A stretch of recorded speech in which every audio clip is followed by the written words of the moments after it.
Assalamualaikum warahmatullahi wabarakatuh. Selamat pagi Bapak dosen dan teman-teman yang saya hormati. Perkenalkan, nama saya Muhammad Isa dari kelas manajemen C. Halo teman-teman, pernah nggak sih kalian tiba-tiba dapat SMS atau WhatsApp atau telepon penawaran pinjaman asuransi atau undian padahal merasa tidak pernah mendaftar, atau akun media sosial tiba-tiba diretas karena data kita bocor? Nah, tanpa kita sadari, data pribadi kita bisa disalahgunakan oleh pihak-pihak yang tidak bertanggung jawab. Karena itu, pada video kali ini saya akan membahas perlindungan data pribadi konsumen, mulai dari pengertiannya, jenis-jenisnya data pribadi, resiko kebocoran data, hingga bagaimana cara melindungi data kita sesuai dengan Undang-Undang Perlindungan Data atau UU PDP.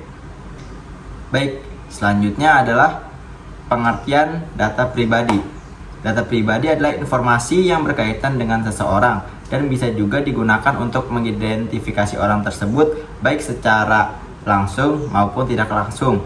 Contoh data pribadi berikut adalah nama lengkap, nomor KTP atau NIK, nomor telepon, alamat rumah, email, foto dan video, data rekening bank, data lokasi, atau riwayat belanja online. Sebagai konsumen, kita harus memberikan data pribadi saat belanja online, mendaftar aplikasi, mengisi formulir, atau menggunakan layanan digital. Karena itu data pribadi harus dilindungi dengan baik. Selanjutnya, jenis-jenis data pribadi. Menurut UU Perlindungan Data Pribadi dibagi menjadi dua. Yang pertama adalah data pribadi umum.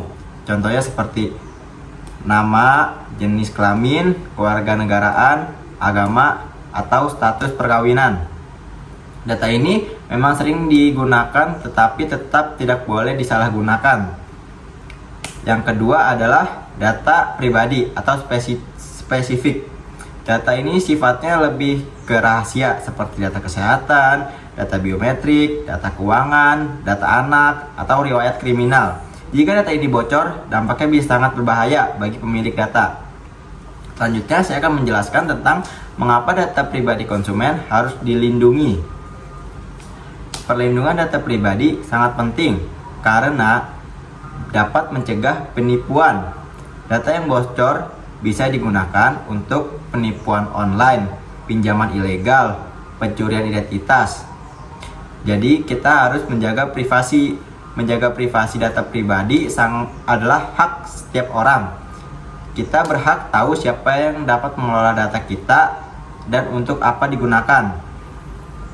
Yang ketiga, mencegah kerugian finansial. Banyak kasus rekening dibobol karena data yang digunakan atau data pribadi bisa disalahgunakan. Dan yang keempat adalah membangun kepercayaan konsumen. Jika perusahaan menjaga data konsumen dengan baik, kepercayaan masyarakat akan meningkat. Selanjutnya, resiko kebocoran data pribadi. Jika data pribadi tidak dilindungi, resikonya antara lain adalah yang pertama, pencurian identitas. Data KTP bisa digunakan untuk pinjaman online tanpa sepengetahuan kita. Yang kedua, spam atau penipuan. Nomor telepon dan Gmail digunakan untuk promosi ilegal. Yang ketiga, akun diretas. Email dan passwordnya bocor menyebabkan akun media sosial diambil alih. Yang keempat, kerugian psikologis. Korban bisa mengalami stres, ketakutan, dan rasa tidak aman. Yang kelima, penyalahgunaan data anak. Sangat berbahaya karena anak belum mampu melindungi diri sendiri. Selanjutnya, perlindungan data pribadi menurut hukum Indonesia. Indonesia sudah memiliki Undang-Undang Nomor 27 Tahun 2022 tentang perlindungan data pribadi atau bisa disebut UU PDP. Beberapa poin penting dalam UU PDP. Yang pertama adalah hak konsumen. Hak konsumen terbagi menjadi beberapa bagian. Yang pertama, hak konsumen, hak mengetahui penggunaan data.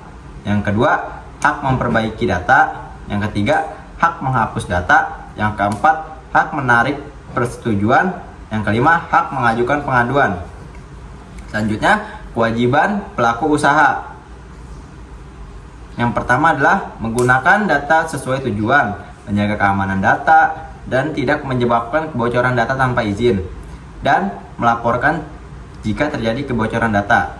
Selanjutnya, sanksi pelanggaran. Apa itu sanksi pelanggaran? Sanksi pelanggaran itu ada denda administratif, sanksi pidana, hukuman penjara, dan denda hingga miliaran rupiah. Ini menunjukkan data pribadi adalah hal yang sangat serius. Selanjutnya, bagaimana cara melindungi data pribadi sebagai konsumen? Berikut adalah langkah-langkah sederhana yang bisa kita lakukan. Yang pertama adalah jangan sembarangan membagikan data, pastikan platformnya terpercaya. Yang kedua adalah gunakan password yang kuat, kombinasi huruf, angka, dan simbol. Yang ketiga adalah aktifkan verifikasi 2 langkah, terutama untuk email dan media sosial. Yang keempat, hati-hati dengan link mencurigakan, jangan asal klik link dari nomor tidak dikenal. Yang kelima, baca kewajiban privasi, meski panjang, penting untuk tahu bagaimana data kita digunakan. Baik, di sini saya akan menjelaskan tentang sebagai konsumen di era digital. Kita harus lebih sadar dan peduli terhadap data pribadi. Perlindungan data bukan hanya tanggung jawab pemerintah atau perusahaan, tapi tanggung jawab kita sendiri. Dengan memahami hak dan kewajiban terkait data pribadi, kita bisa terhindar dari berbagai risiko dan menjadi konsumen yang lebih cerdas. Baik, terima kasih teman-teman atau dosen yang sudah menonton. Jangan lupa like dan komen, subscribe agar semakin banyak orang yang tahu pentingnya perlindungan data pribadi.